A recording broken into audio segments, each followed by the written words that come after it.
Off NAIA, man. We've got some very interesting matchups to talk about. Before we get to that and the seedings, let's talk about the weekend that was NAIA football. Schwarzler's back. What's up, man? Not much. I'm just getting back from Vegas. I had kind of a nuts weekend, so I had to do a little bit of catch up on the NAIA slate this weekend, but holy cow, it was another chaotic playoff weekend. Yeah, Some really good football being played. We can kind of kick it off with Northwestern, I think. absolutely. And Those the thing is, like, the only downside is now all of this gets so overshadowed by the big time playoff picture. I know UW is obviously in the scene. They've got quite the matchup ahead of them, but that does kind of stink. Is this time of year, obviously everything gets overshadowed by the looming CFP. Absolutely. And I'm a Washington fan, so I'm having the time of my life right now. But Yes. there's just a lot of other good football going on around the country. And obviously you guys have touched on it, D2, D3 stuff. It was just kind of another weird, like, what is going on type of weekend. Northwestern, Absolutely. St. Xavier, to kick things off. Not really as weird. Northwestern still is in a weird mode of looking mortal, but ultimately they get it done 34-17. St. Xavier, too, having a really solid defensive performance. Like I said last week, them moving on was kind of a surprise. And I was impressed with how well they battled in there, but ultimately, like, you have a guy like Jalen Grimstead still able on a down day to run for a touchdown and throw for 200 plus yards. And, Connor, what's his name? Connor McQuillan also having a solid day, 99 yards to his name and a touchdown. It's hard to stop, but I will say Yes. Northwestern has put some interesting things on film the past couple weeks. They absolutely have, and it was a very different style of game than the one we just saw a week ago, right, against Dort. Mm-hmm. And it is very encouraging to see your team be able to win in a multitude of ways, but definitely I think a little bit more of a comfortable win. I think you could probably agree with me here for the Raiders. Yeah, absolutely. It was always kind of Northwestern's game. They were going back and forth, but once the third quarter started and, you get later in the game, they really pulled it out in the fourth quarter. But also St. Xavier, I think we do need to mention their defense still having 12 tackles for loss, forced fumble, 3 sacks, pass breakup. Mm-hmm. This St. Xavier team kind of gave Northwestern all that they could handle. And they've been doing it all season defensively. Obviously, the week before we saw it too, them pulling it out. So good season for them. They got a lot of stuff to be excited for in the future. But man, Northwestern finding ways to win, and they're still one of the top teams in the country. So Absolutely, and I don't want to make it seem like it was a very comfortable win for them either. Tied going into halftime, I do believe, and then it looks like here the fourth quarters where they really separated themselves, 14 mhm. nothing in the fourth, and that's going to help you win football games. But by all means, certainly not a wire-to-wire victory. So didn't want to give that impression, but it did feel like the offense came along and was Mhm. performing at a pace that we've come to expect with them, and wasn't Yes. necessarily the fist fight, the literal backstreet alley brawl that we saw last week. We've seen a couple of those these last couple of weeks. They're exciting. I don't know if you saw the Yes. Harding GVSU final in D2, Mhm. 7-6 was quite the game. We've seen a couple Iowa of them. They football's a are very disease, man. entertaining, It's but spreading. this feels like Northwestern's more their brand. Absolutely. And like you said, it was tight at halftime, but you felt like Northwestern was just about there, just about to pull ahead. So, yeah, good showing from them, both teams, honestly. But Northwestern ultimately moves on as the defending national champs. Huge. How about those boys Huge. down in Florida? Look, man, I was a big Bethel guy. Yeah, Been saying it past couple weeks. Best team in the analytics, the metrics, but they don't play football on a spreadsheet. absolutely Um, not. We've and heard a Kaiser, lot of that over the last couple of days, man. The games need to mean something. Kaiser kind of beat the ever loving snot out of Bethel. Like, it wasn't even remotely close. This ground attack that I've been talking about for Kaiser week in and week out with Mezinger and now Brunette, who's kind of the ace up their sleeve, if you will. He has had like 800 yards rushing this year, but a quarter that's come in the last 2 weeks. Yeah, And this like thunder and lightning approach here, Brunette's like uh 6'2", 230.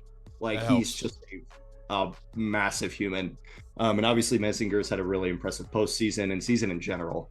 Just ultimately getting it done for them. And then Wendell Fillard, excuse me, A guy that I talked about a little bit last year, was pretty excited to see one of their DBs, very athletic guy, had a scoop and score and a punt return touchdown in this game. You do not see Dominated. that very often. You don't see that very often. And this is a guy who came back, very talented. A lot of people in that Kaiser program are talking about Wendell being one of the greats at that program, what that new program. It's exciting to see. This Kaiser team's on an absolute tear right now. They're scary. Yeah, this was much more of a wire-to-wire win. They go up 28-7, you see right here, and they're taking shots down the field. They looks, to me at least, watching just the tape and some of the, I shouldn't even say the tape, just watching the highlights is all I really got to watch here looking at them. But we know there's obviously a big difference. But taking shots, they look very comfortable, and their defense really determined the pace of play a lot, which I think was huge, especially against this kind of offense we've seen explode. One of those takeaways right there coming from the linebacker core. And when you can dictate the pace of play on a team like this, you just start to really roll. They were great in the red zone, and that's something we've seen a lot of teams struggle with, especially at the Division II level, is driving down the field and not being able to finish with points. Not a problem that has plagued this Kaiser team at all. Absolutely. They've been getting it done in all phases of the game and even special teams, like getting points in that phase. Like, huge for them, making big stops. I, God, this team might look like the best team in the NAIA right now. I'm going to be completely real with you. This team is like scary. Like, we've talked about teams like, oh, they could be scary. They look pretty good. No, this Kaiser team is red hot. I would take them against anybody left right now. They are insane. I like it. I like it. And they got, if I'm not mistaken, a pretty favorable matchup as far as seeding goes, a pretty favorable matchup this coming week, correct? Correct. They play I forget what number seed, 10 or 11 seeded College of Idaho. Yes. At home. Yeah, and we can talk about them right now because that was probably an upset that we didn't do NAIA game picks on the show on Saturday, mostly because I don't think Jimmy and Cade would have known about most of the teams, if any of them. That's fair. And I didn't really want to do them by myself. And admittedly, I've come a long way in the last couple months to at least start to try and watch some of these games, but doing game picks alone wouldn't really do it. But talk about this matchup. Grandview is a team that's been so consistent over the course of this year, and for them to have a blemish and kind of a rough point at this part of the season is tough. Yeah. And this was a game, like, the score looks close, but College of Idaho had this in hand pretty much the entire time, staying at arm's length away from a Grandview team who's looked unstoppable all season. Their only couple close contests have come in the playoffs, and obviously even then, like, there's some big point margins there for them. But College of Idaho getting it done. It's kind of funny that we talk about Kaiser and College of Idaho playing, because last year Kaiser was in this situation as a 12 seed in the playoff, kind of coming into the semis as the underdog. College of Idaho gets to prove it against last year's underdog in their upcoming playoff game. And Andy Peters, man, 3 touchdowns on the ground, 77 yards rushing, 225 yards to boot, and 100 of those going straight to John Schofield. Yeah. Yeah. That is huge. That was something for me, at least, that I had noticed. It's not a passing touchdown for them, which maybe not absurd, but not something that you would expect. And that, to me, the ground game, obviously huge. You mentioned it. And then how about the late pick six was 90-something yards. That seemed like, I don't know if it was necessarily the last nail in the coffin, but it was one of those that just certainly took the breath in the air out of the opposing sideline. And Grandview starts out 9-0 in this one. That was the thing, too, that when you get out ahead, multiple scores, and then you kind of, like I just mentioned, you get to dictate the pace of play and maybe take your time a little bit more at the line of scrimmage and just kind of feel more comfortable. They didn't get that for very long. And going into the half up 9-0, you come back out, they score 14 unanswered, and now you're looking on the wrong side of it again. Like, it just flipped, I think, that quickly. Absolutely. And I guess I did misphrase it a little bit when I said it was arm lengths away for Idaho. But once they started rolling, you could kind of tell. Yes. It was like, okay, this team's storming back, this team. And then obviously in the fourth quarter, you go from 14 points to 17 points the quarter after. And you kind of could just tell that pick six obviously playing a huge role in the end of that game. And then a field goal with a few minutes left to seal it. That'll do it, man, for this College of Idaho team that honestly has been turning some heads, and I guess that we all but counted them out, and look at them, Final Four. It's pretty sweet. Yeah, it's really cool to see, and I know looking at their first round matchup, it was against that Montana Western team, I do believe, Mhm. correct, and someone Correct. that they saw each other in the regular season. So those are always kind of interesting matchup in the playoffs. We've actually seen a really good amount of it. We just saw a Kutztown Mhm. and Slippery Rock team play in the national quarterfinal. That was a PSAC Mm. championship game a few weeks ago, Yeah. and surprisingly enough, a lot of these second time matchups we've seen have played out the same way as the first time around. You don't doesn't usually work that way. Kutztown, Slippery Rock, the Golden Bears take both. Grand Valley State, Ferris State, the Lakers take both. This time around, the Yotes get it done on both occasions. The phrase "beating a team twice is difficult" might be going out of style.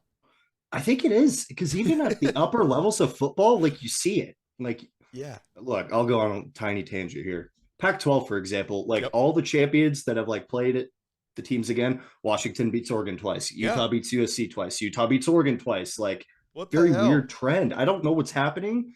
It's something with game planning and film. I have no idea, but I feel like across the board at all levels we're seeing that, and it's we've seen it even in the NAIA. Obviously, Northwestern in a much closer game, albeit, but still taking down Dort. Yep. Um, yeah, I don't know. I think that might be a dead phrase. Dare I say it? Might be a dead We're phrase. laying it to rest on this program here Yeah. because I think like between the three of us on Saturday, we said that quite a few times and it Mhm. did not come to fruition once. And I thought that was kind of funny. But a team that got going pretty early is this Georgetown squad who Ooh. gave Indiana Wesleyan all they could handle in the first half. And kudos to IDub for trying to stage a comeback later. I think it just made the score look a little bit more interesting, but this one felt pretty good for the Tigers. Absolutely. And getting things, kicked off. You go up 7-0 after a pretty, 10 play, 5-minute drive. Things are looking good. And then boom, pick six right out the gate after that. Definitely got momentum rolling for Georgetown. They're up 14-0 early. Never really let it go. This defense is just horrifying. I talk about it every Yes. week. Multiple pick sixes. You're talking across the board, 7 tackles for loss, 6 pass breakups, a forced fumble, and 4 sacks. I mean, How holy about cow. allowing 8 rushing yards? Now I know the Yeah. TFLs, the sacks, like those Hey, certainly go into that. I don't still, give a damn. I mean, you're talking like Indiana Wesleyan's running back, Dedrian Williams, is very solid. Stud. 12 attempts for 51 yards in total on the day. That is absurd. Absolutely absurd. And this is an Indiana Wesleyan team who's been rolling on offense pretty well. They obviously their defense is staple of that team, but their offense is very good. Yeah. No, we've seen a lot about him, especially earlier in the season when they were going through conference play. And then you look at the time of possession, which when you are generating turnovers and keeping their offense up the field, how about basically 39 minutes to 21? That is a good recipe for success right there. Yeah, and Georgetown's offense does good things still, but they're able to play keep away. They're able to chunk you down the field and take time off the clock and do all that boring stuff. But it wins you football games, dude. Can't even Yeah. hate on it. No, you let them get to a lead early, and you're in trouble. Oh, yeah, Very big trouble. absolutely, Yeah. absolutely. And this Georgetown team, like this defense, is crazy. Which I'll be excited to see. I guess we can kind of transition that into next week's games I'm gonna because say, is it enough? That's the question. yeah, is it enough? Because Northwestern has looked mortal for the past couple years. Northwestern is going to take on Georgetown in Orange City, Hmm. Iowa next week. Whew, I don't know about this one. It's hard to pin down because Georgetown, obviously, Jalen Gramstead, dual threat quarterback for Northwestern, has been absolutely fantastic this year. Georgetown has faced a lot of these dual threat quarterbacks. Obviously, you look at like Baker and guys like Yulesgard, who are Yep. incredible dual threats, and some of their conference play. You deal with Lindsey Wilson, who usually, you know, in both phases of offense is very good. Bethel, their quarterback's a dual threat guy. They've been able to shut it down. I'm very curious to see with what Northwestern has put on film the past few weeks. Them looking mortal. How does that look to Georgetown? Does this defense smell blood in the water? Because I kind of feel I like like they that. will. I I like kind of that. feel like there's blood in the water, and this defense could get after them. But also, Northwestern is the defending champs for a reason. You can never count these guys out. The fact that they've been playing decent. I wouldn't say their best football ever by any means. It's still winning these games against top 15 Yep. teams. Like you can't discount that. That's still a very good football team. Yeah, and if they do end up putting it all together again, it's going to be terrifying. But like you said, even though they are perfect and they're coming off of the undefeated season, or were they undefeated last year as well? Yes, off the top of my head, yes. Hesitantly, yes, so. but either way, like the fact that they have all of these accolades and things in the past, it's like you said, there are chinks in the armor, and they will be able to host. But looking at the matchups here, man, I know there was a kind of a little bit of uproar about these. What were your thoughts on these? Yeah, I mean, the matchups make sense. It's hard with these athletic departments because obviously money's the travel, big right? problem. That's huge. The travel, you got to go from Caldwell, Idaho, all the way down to West Palm Beach Spring, whatever it's called, down there in Florida. I mean, that's not easy to fund. And honestly, truth be told, I don't know how they're making it work. I don't know if they're flying. I don't know if they're taking like a week road trip. There's no way. They better get their ass on a plane. That would be absurd. I would hope not. I will pitch in. D1 Rejects will pitch in. We won't be much. It's the thought that counts. Also, real quick, do need to correct myself. Northwestern did lose a game last year, but it was to Morningside. I didn't know either. Season. Yeah. First game of the season. Okay. Anyways, with Northwestern, obviously being in a central location, they're kind of the one that, like, no matter what, it's really not that bad for them. But obviously, you can't put Northwestern against Kaiser. They look like the two best teams in the playoff right now. Or in Northwestern, obviously the defending champion, they're going to get the default of being one until they lose. But then also, like, College of Idaho's in a situation because geographically, they're West Coast and absolutely middle of the East Coast. It's a hard situation. I mean, we're even seeing it at upper levels with the 14 playoff. Like, Washington's in the very corner of the country. They got to play Texas or Alabama or Michigan and all this stuff. It's hard to balance, and especially at the NAIA level, they don't have the luxury of being able to throw money at this problem, or at least not as much as you'd like to make it an easy fix. Like, College of Idaho is going to have to shoulder a lot of costs to go on the road, and then also, it's a playoff game. You got to get up for that game. Everybody's already wound up. Like, you got to factor in all this stressful travel and stuff. I mean, the good thing about this College of Idaho team, though, they faced some adversity in their season. They faced a couple losses during the regular season, and obviously last week against an undefeated Grandview proved that is ultimately what matters. Being able to take that momentum, from the back half of your season, take adversity on the chin and just roll with it and improve. It's exactly what they've done. And I don't think seeding-wise there's anything that could really be done to fix this situation. It's just corner and middle. Like, it's so hard. So yeah, there's already a lack of football as far as the lower levels are concerned out west. It feels like, especially absolutely, NAIA is actually better off, I think, than even Division II and Division III out there because of the Frontier and the some other conferences. But what do you think? Do you think we get a rematch here between Red Raiders and Kaiser? What are they? Something Hawks? Seahawks? Is it? Seahawks. Yeah. Kaiser looks like the best team. I said it already. I think Kaiser's, I don't want to say a lock because that's a lofty thing.